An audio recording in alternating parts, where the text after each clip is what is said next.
Hello guys, welcome sa ating YouTube channel. Ang ipapakita ko nga pala sa inyo itong tips and tricks kay Melody, lalo na sa early game. Nakalaban nga pala namin dito yung China tapos Indonesia.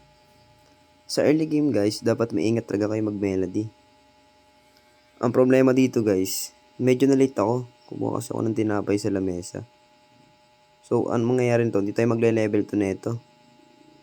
Pero babawi tayo mamaya guys. Ayun nga, hindi natin nakuha yung isang minion. So, na-delay tayo dun. Ang gagawin ko pala dito guys, magpapa-level 4 muna ako bago ako pumalag.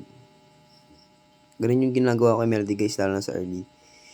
Yung first skill pala na ito, double tap para mas masakit yung robot niya. Nagdi-deal siya ng damage guys.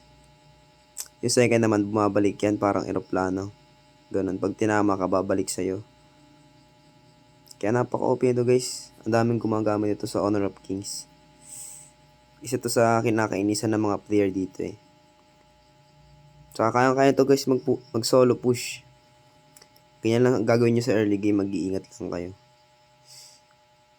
Dadalaw pag pwede. Ako talaga, ginagawa ko talaga, nagpapa-level 4 muna ako bago ako umikot eh. Para mas maganda yung natin guys. Yung maambag natin dun.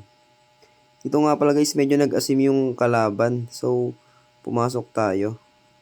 Tinulungan natin yung mga kampi natin. Ayun nga, na-take down yung isa. Ganun lang gagawin nyo guys.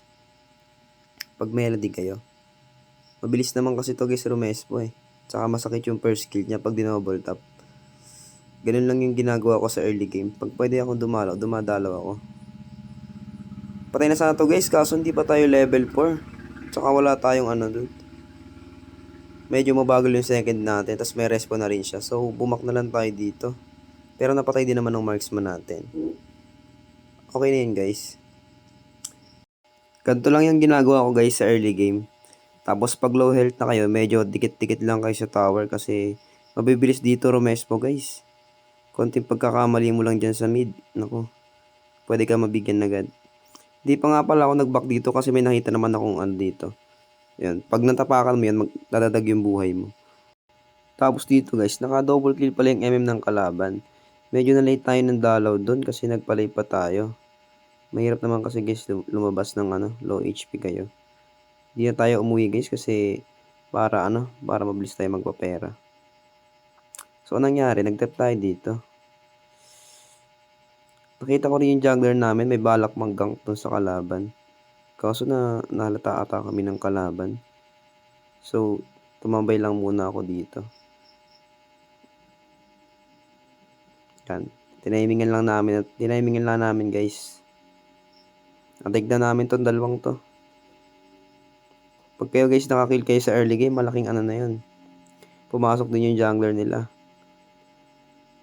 Ito kasi guys, may robot to eh. Kahit wala kang minions, pwede ka mag-push basta may robot ka. Napaplikar ako dito guys, sobrang sakit ng mage nila. Kaya bumak na lang muna ako. Yung ulti pala ng Melody guys, pang stun to, maganda rin to pang panghuli ng kalaban. Ganun lang yung ginagawa ko guys para makalamang ako sa early game. Napaka-importante kasi na maingat din yung mage sa early game eh. Hanggang dito lang muna ang ating tips and tricks kay Melody. Kung bago ka pa lang sa akin channel, pa-like, pa-share, and pa-subscribe na din para lagi kang updated sa mga content na kagaya nito. Top 10 Asia nga pala tayo guys sa paggamit ng Melody.